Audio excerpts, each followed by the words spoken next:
With the release of Hellboy, The Crooked Man, we now have 4 movie adaptations of the popular comic book.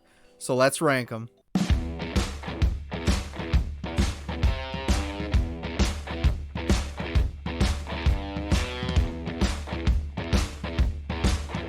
Hey guys, welcome back to the channel. Hope you're having a good one today. I'm the movie ranker, and today I'm ranking all 4 Hellboy movies from worst to best.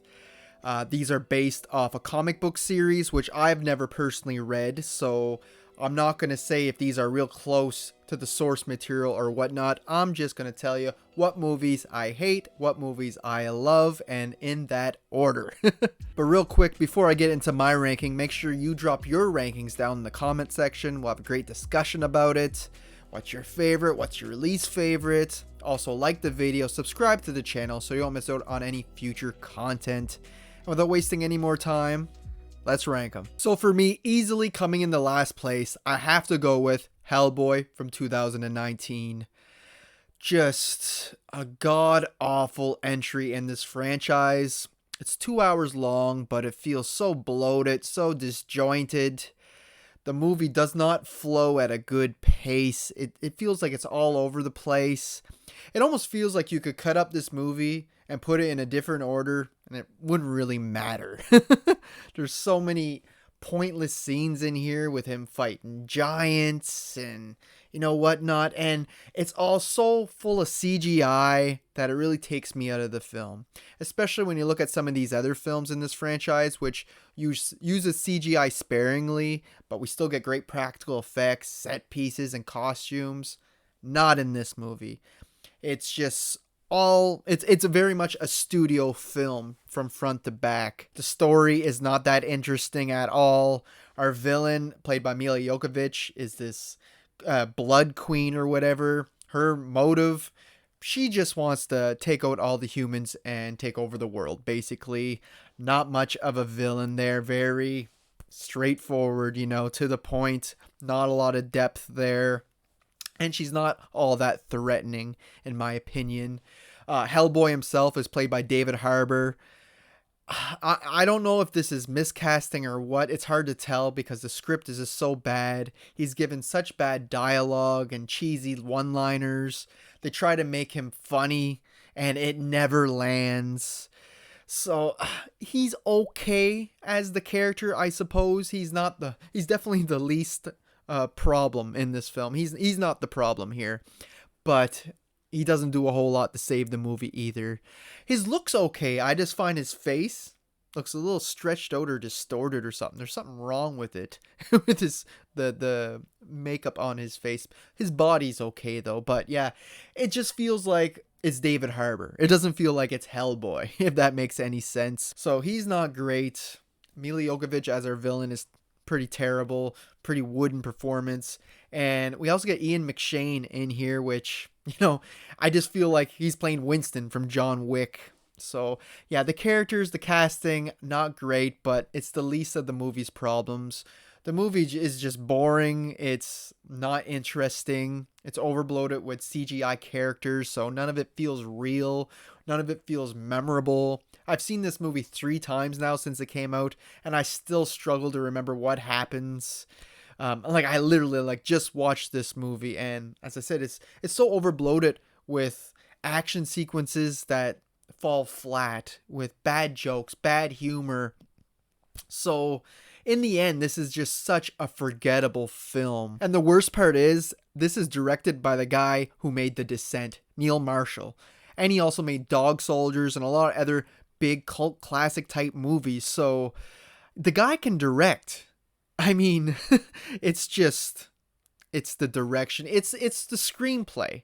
That's really the problem here. So coming up next at number 3, I'm going with the brand new Hellboy, The Crooked Man.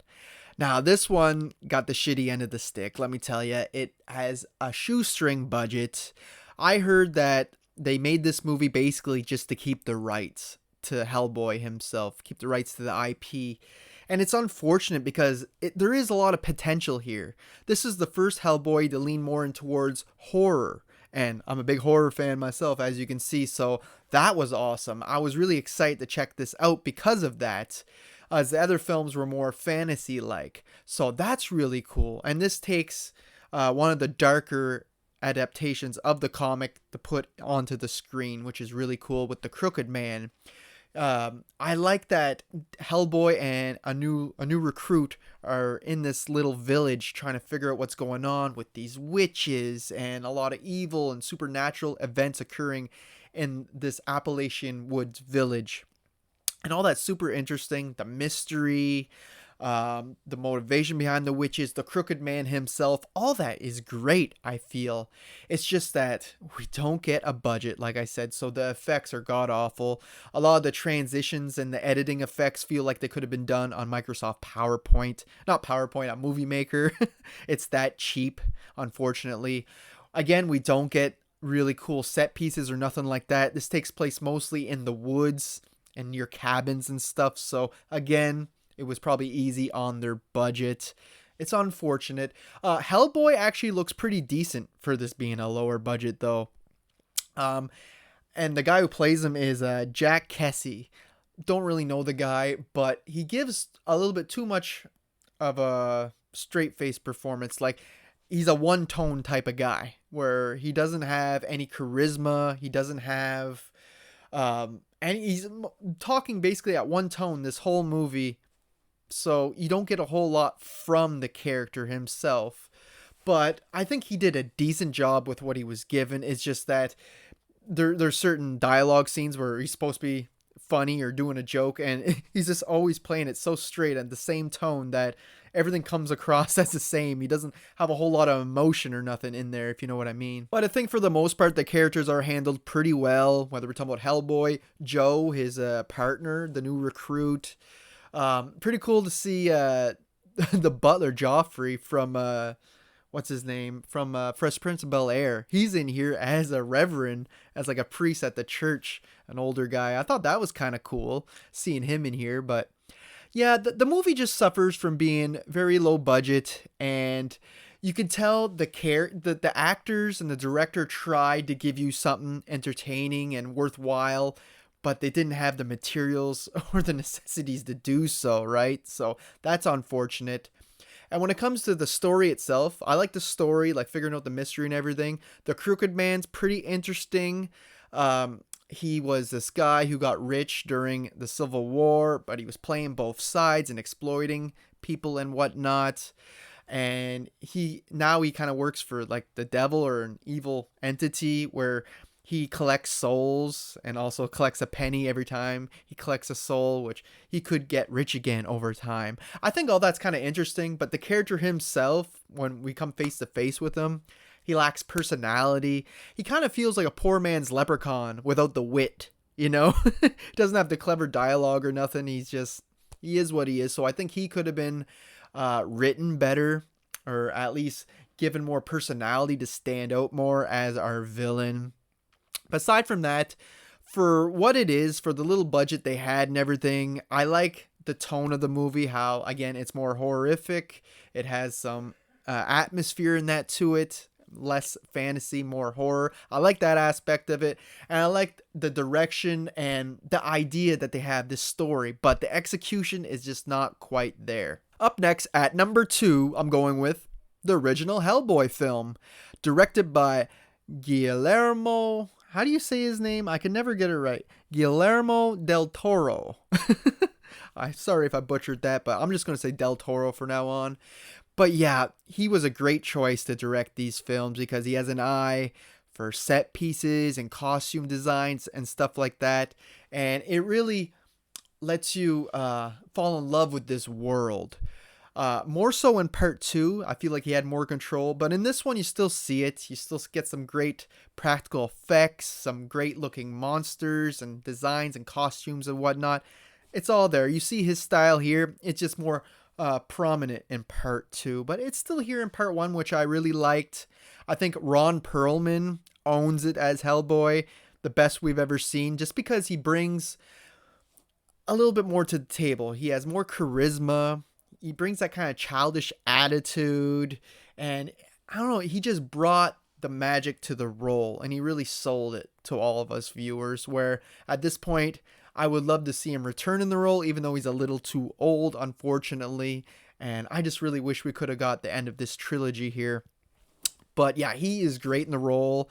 And I like all the other actors and characters in here, whether we're talking about Abe, the fish dude who can like touch glass and feel fingerprints and learn history from that, or the future. I think that's super interesting. He's not the muscle like Hellboy is, he's more the brains, and I like that. I like the professor, who is like a father figure to Hellboy, and their connection, and how he's sick but he doesn't want Hellboy to know. And he really is like a father figure because Hellboy acts such like a child at times, and he has to like protect him from the agency and from the public and whatnot. So he's a great character as well. I like the whole opening to this film where they're sneaking up on the Nazis and the Nazis are opening up the portal where Hellboy comes through. I think that's shot really well. I think it really explains and shows you everything instead of like having writing on the screen explaining what happens or whatnot. I like it. The rain and the lighting and everything is pretty well done in that scene. I also love the character of the Nazi assassin, how he is this really mysterious looking dude who can't seem to die. He like winds up and he's full of sand and everything.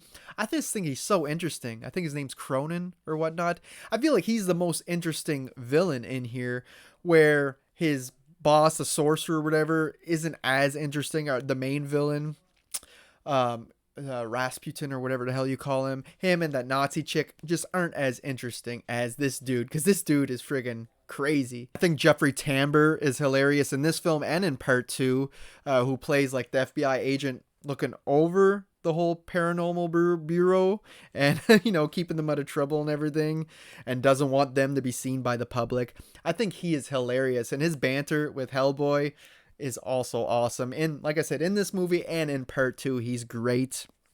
Of course, Liz is great as Hellboy's girlfriend, or in this movie they're going through kind of a rough patch, and she's living at the psychiatric hospital and whatnot. And we also get a new agent looking after Hellboy, John Meyer, I think his name is. I hate when I have to think on the spot because watching all these movies back to back. Yeah, John Myers. I feel like he's such an interesting character too, because he kind of weaves his way in to Hellboy and Liz's relationship and kind of gets in between them, which causes bickering and whatnot.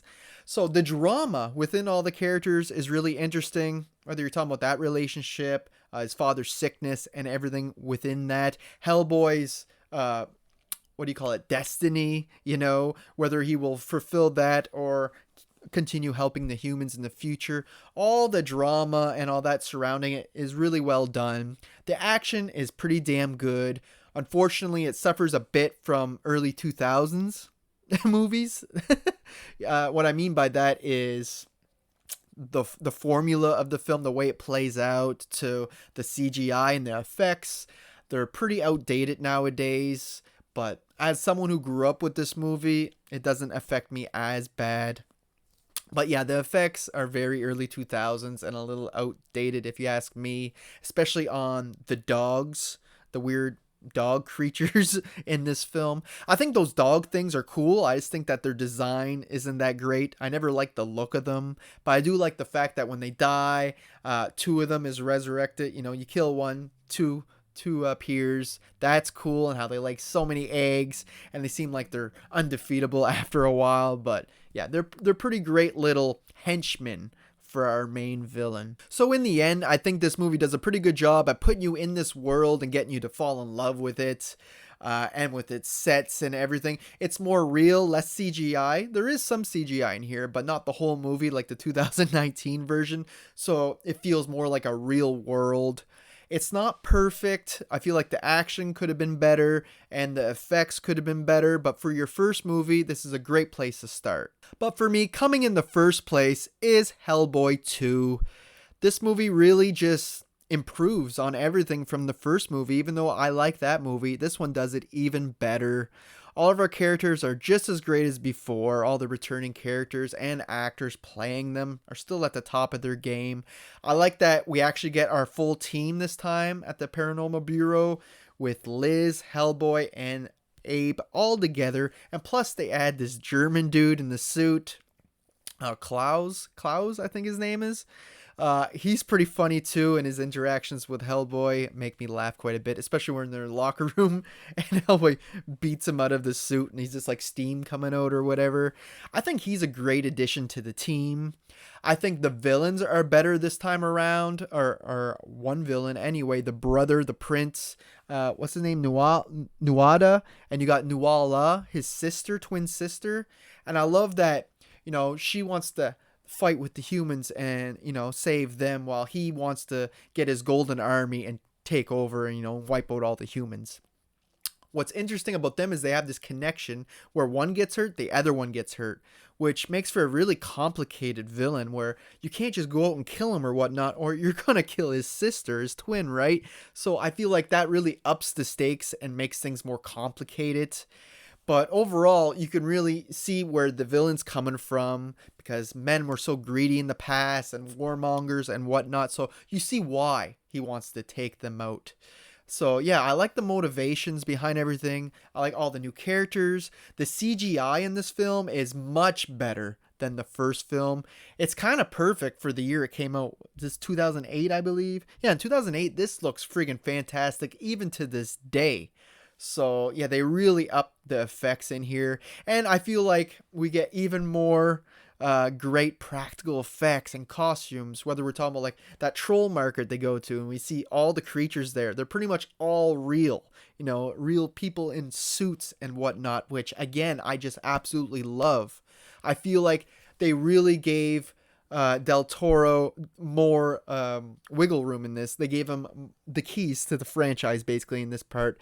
I don't think he had full control. I think studio still had some say in it, but they definitely gave him much more room to direct in here and do what he wanted to do. And it looks friggin' glorious. I also love that Abraham starts to form a relationship with the princess, and they're both getting shy and everything, and he starts to read poetry and listen to love songs and get drunk and everything. Makes for a hilarious scene. I feel like this movie has the best action, the best comedy, the best characters, the best sets and practical effects, the best story, the best villains. So of course, I'm going to put this movie in first place, and that's what it is. It really is the best out of the bunch. It gets the most right out of everything. It has great pacing. The movie kind of just flies by because I find myself incredibly invested in the story. So I think it's just really well written, and I just really wish we would have got that third movie after this. But at the same time, Part 2 did close things off in a way that would make sense to not continue, with all of them leaving the bureau at the end. Hellboy gonna be a dad, twins, by the way, which is kind of ironic when they were dealing with twins in this film, but it's kind of a satisfying ending, even though there's always a part of me that wishes we would have got Part 3. But in the end, I have to give Hellboy 2 first place in this ranking. So there you have it, guys. There's my ranking of all 4 Hellboy movies. Hope you enjoyed it. Don't forget to drop your ranking down in the comment section. We'll have a great discussion. I'm interested to see where you place these films. Are you putting The Crooked Man in last place? I see it has the worst ratings, but personally, I hate the 2019 film more. But like I said, modern audiences probably don't mind that one that much, but I freaking hate it. So let me know all that down below. Like the video, subscribe to the channel so you don't miss out on any future rankings, content. Follow me on Instagram and Letterboxd. Links to those are always in the description of my videos, guys. That's all I got for you guys today. Hope you enjoyed it, and until next time, thanks for watching.